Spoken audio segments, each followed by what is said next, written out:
Hello friends, I am Dr. Ashish Pardeshi. I am a reconstructive urologist at Kidney and Urology Super Specialty Clinic, Pune, and also at Jahangir Hospital, Pune. Today I am going to talk about a topic which is called as stricture urethra. Urethra is a passage which starts after our urinary bladder and it helps in passage of urine to the outside. That is the last passage the urine traverses after getting stored in the bladder. Now, this passage in men is about 18 to 20 centimeters long, and in women it is about 3.5 to 5 centimeters long. Now, this is a very delicate passage, very rich in blood supply, and today, as the technology has advanced, most of the urological operations are done through this tract. So it is a window to the whole urological system for the doctor to do multiple surgeries in an endoscopic manner, passing through the urethra. And since it is the ultimate passage of the urine collected from both the kidneys outside, blockage to this part or problems to this part of our body can cause damage to the urinary bladder and also in severe cases for the kidney also. So it's a very important organ. So today we are going to talk about the stricture of this particular urethra. Stricture means narrowing of the urinary passage, that is the urethra, because of various reasons. Now, what will be the causes for this narrowing? The first and the most important cause is infection of this tract. So, any kind of infection arising from outside in men, basically because of sexual contacts, or some medicines which are instilled inside, or surgical procedures can cause infections of this urethra and cause narrowing of the urethra. In earlier days, infection called as gonorrhea used to cause a lot of urinary strictures. But since the advent of good antibiotics, now gonorrhea is a very rare disease, although it is still there. In women, also, sexual contact is the main cause. However, hormonal changes after menopause can cause narrowing of the urethra in women. And also, endoscopic procedures sometimes can lead to strictures in women also.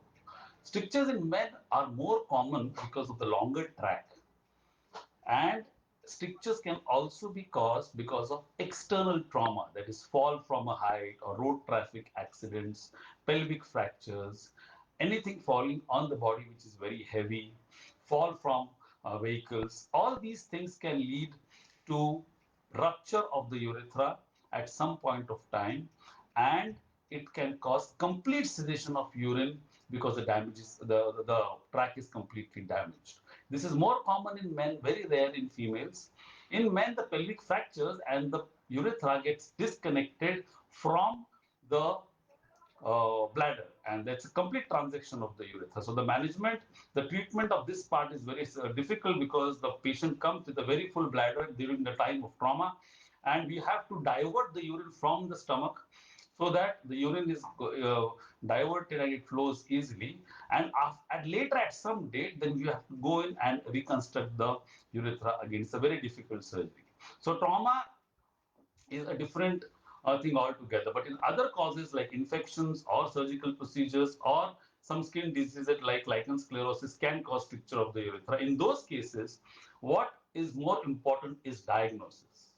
Patients will usually present with the symptom of poor flow of urine, or it will be like going for urination very frequently, straining during passage of urine, feeling of incomplete passage of urine every time they go, and waking up at night multiple times to empty the bladder. In severe cases, we'll find that the urine stream is like a thin wire. The patient has to stand and pass urine for a very long time, and it emergency cases, the urine can get completely stopped, which we call as acute urinary retention. So this is a spectrum of symptoms you might get in stricture urethra. So we have to be very careful. Any person who is having a low flow of urine or any problem in passage of urine should consult a doctor, because the problem can either be functional, which is called as neurogenic obstruction, or it can be anatomical obstruction, which is called as stricture urethra. So primarily we have to differentiate between a functional blockage, which is the tight valve, or some problem in the tract which is anatomic and has to be surgically treated. So we have to go to the doctor. The doctor will first do what is called as a physical examination to rule out any external causes like skin diseases which can cause stricture urethra. And then we normally do at our clinic a test which is called as uroflowmetry. It is a self-designated word which is called as euro means urine, flow means flow of urine, and metry means measurement. So it's a very subjective way of measuring the urine flow. And if you see, this is a flow test which I normally do. So if you see this flow, you can see the patient of stricture urethra has a very low flow. This is a chart wherein there is the graph of time versus volume of urine passed at that particular time in seconds. So if you see the stricture patient, normally will pass a very low flow of urine, but not reach a very high peak. As compared to a normal person, if you see, a normal person has this kind of flow, wherein you find that the flow is crossing about 40 mils per second, so which is a normal flow. So that is what is called as a uroflowmetry. Is one of the best tests because the patient doesn't have to do anything. It is non-invasive. It is reproducible, simple. Just pass urine into a machine and the machine will give you the flow. And most of the strictures in my clinic are diagnosed with uroflowmetry. So once the stricture is diagnosed, once you find that this is a patient with a low flow of urine, then you find the exact details of the stricture. Now, in a 20 centimeters urethra, so if you see the male urethra, which goes from the bladder, it goes this is the prostate, and this is the entire urinary tract in a man, which is 20 centimeters long. So the stricture can go from the prostate up to the tip of the penis. So it can be either anywhere, or it can be a complete stricture, which is called as a pan-urethral stricture, where the whole urethra is completely blocked. It can happen sometimes due to a disease called as balanitis xerotica obliterans, or during a severe allergy to urinary catheters. So in that, the whole urethra gets completely damaged. So, and in a woman, if you see, in a woman, this is the bladder, and this is the passage, the urinary passage, the urethra. Now, this urethra can get damaged because of multiple reasons as I previously described. Okay.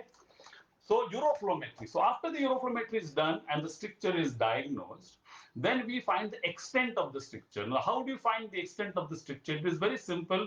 The patient sleeps onto an X-ray machine, under an X-ray machine, and a contrast chemical is passed through the urethra, and the urethra is mapped. That is called as a retrograde urethrogram. Okay. Now, in a retrograde urethrogram, what we do is we take an X-ray of the urethra,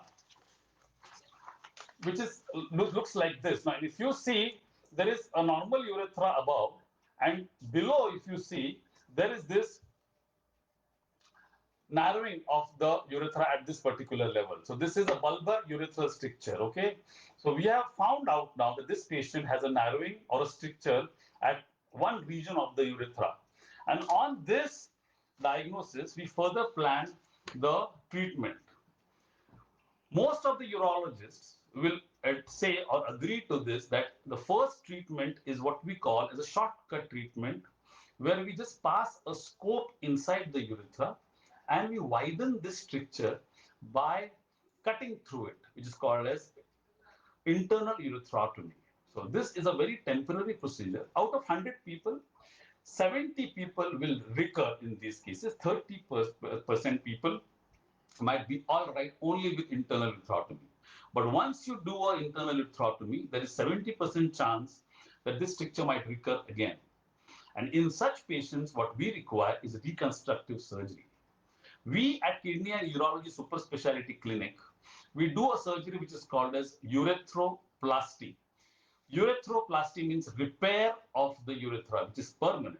It offers permanent treatment for such diseases, no matter the stricture is a short length or a complete length stricture.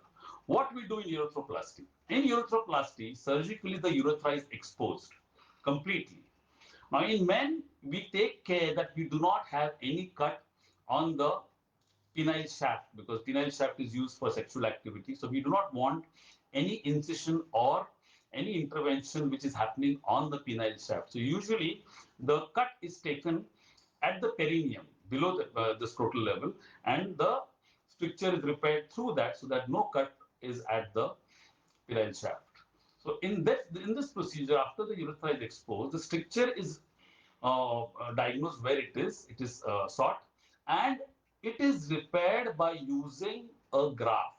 The graft can be either from the penile skin, or most commonly, or a standardized procedure which is followed all throughout the world, is using the skin of the inner part of the cheek. The moist skin, non-hairy skin, is placed, and the urethra is repaired. The narrow part of the urethra, the strictured part of the urethra, is repaired by putting the graft against the narrow part so that the urethral lumen becomes better. In this surgery, the patient has to get admitted for about 3 to 4 days, and the catheter remains in the urethra for 3 weeks. After 3 weeks, the catheter is removed and the patient passes urine normally. This procedure is a very specialized procedure and it requires surgeons with specific training and experience to do these surgeries. So it is very important that this surgery at the first time goes well because multiple recurrences can lead to a lot of other problems, and at one stage the stricture might become irreparable. So it's very important that the surgeon follows the proper skill and the method to do these cases properly. Now, there are some complex cases like the stricture might be a longer stricture or it can be a complete stricture. In such cases, a longer graft from the oral mucosa, oral cavity has to be taken and grafted all throughout. In India, we find people who are chewing tobacco, betel nuts, and gutka, the oral cavity is very bad. And in such cases, we actually face a challenge to replace the urethra with oral mucosa. In such patients, what we do is we take skin of the bowel or the skin under the tongue to patch this urethra and to make it wider. So all kinds of strictures can be treated in the first go about 90 to 95% success with a good experienced surgeons. Patients who recur afterwards, the chances of failure go high. So the first attempt is the best attempt. In those patients, as I described before, where the stricture is caused because of external trauma, like radiation therapy for cancer, or because of something hitting the urethra from outside, or road traffic accidents and the urethra is completely damaged. In those cases, what we do is called as anastomotic urethroplasty. We have to excise that part of the urethra, or take out that part of the urethra which is completely damaged, and join the two healthy ends back in the same way. The catheter remains for about 3 weeks to 4 weeks, and after that, the patient is able to pass urine.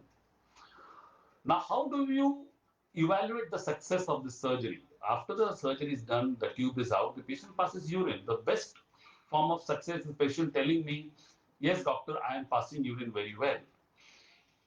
Or we can again do a uroflowmetry to find out the difference in the flow before and the flow afterwards. So uroflowmetry is again a very good tool to diagnose the success of surgery also. In very rare cases, patients who complain of problems after the surgery also, we do again a redo X-ray to find out what is the problem.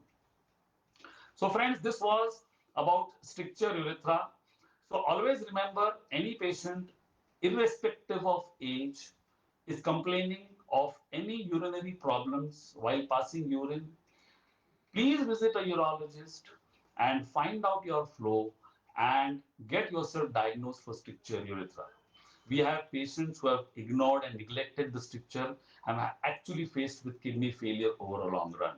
So please, guys, my message would be, please visit a doctor and please find out your urinary pattern and flow and get yourself diagnosed for stricture urethra, because if you treat the stricture in the right manner at the right time, you can actually save a lot of frustration and quality of life issues.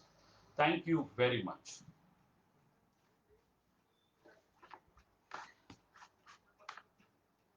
Are there any questions? I have some questions here. How can a recurrent urethral stricture be prevented? Now, this is a very good question.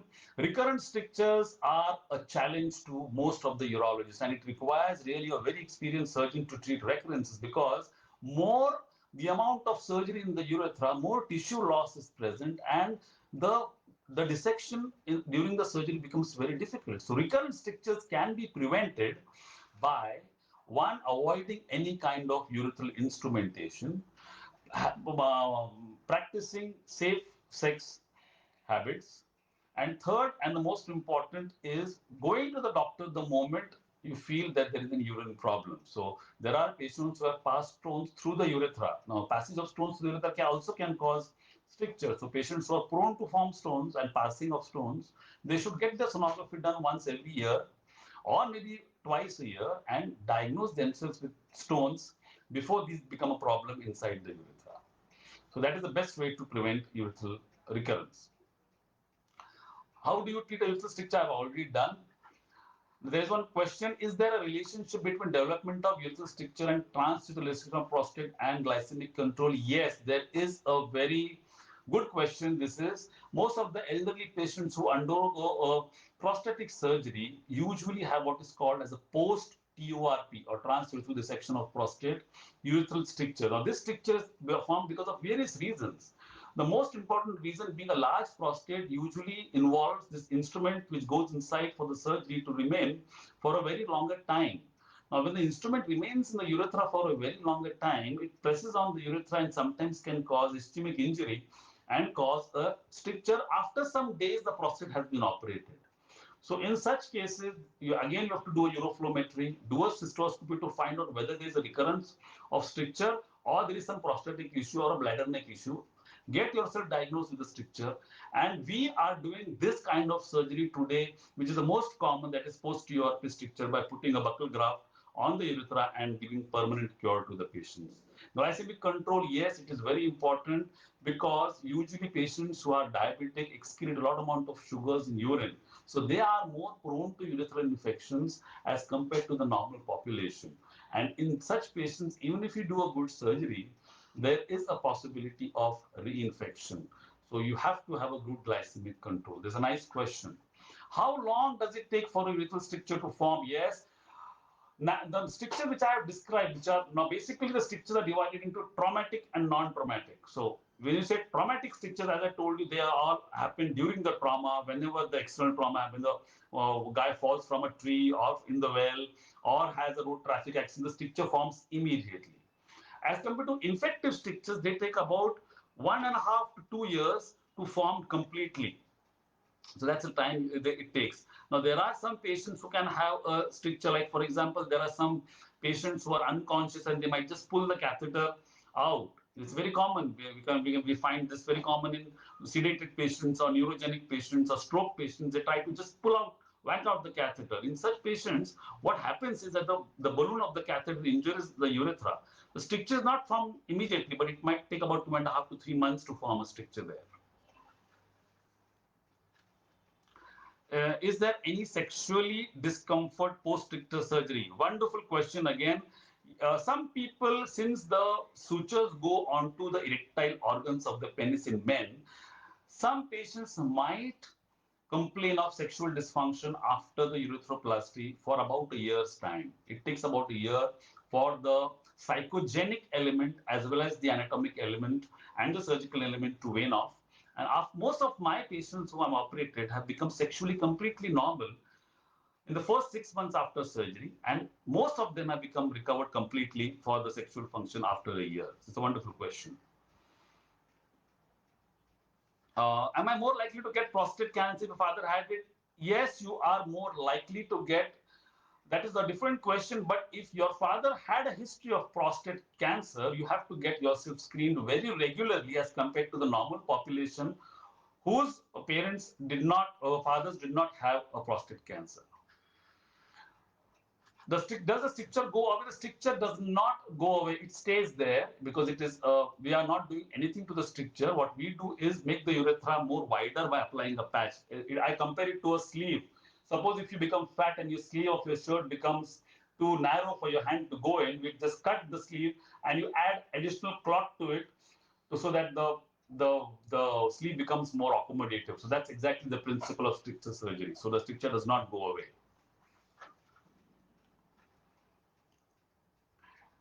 So these are the um, well, there is one question. My father has kidney problems due to urethral stricture, hydronephrosis in right kidney. What should be diet regimen for my father? Diet regimen has to be low salt, but the more important thing has to be that the stricture needs to be treated on time. So that's the most important thing.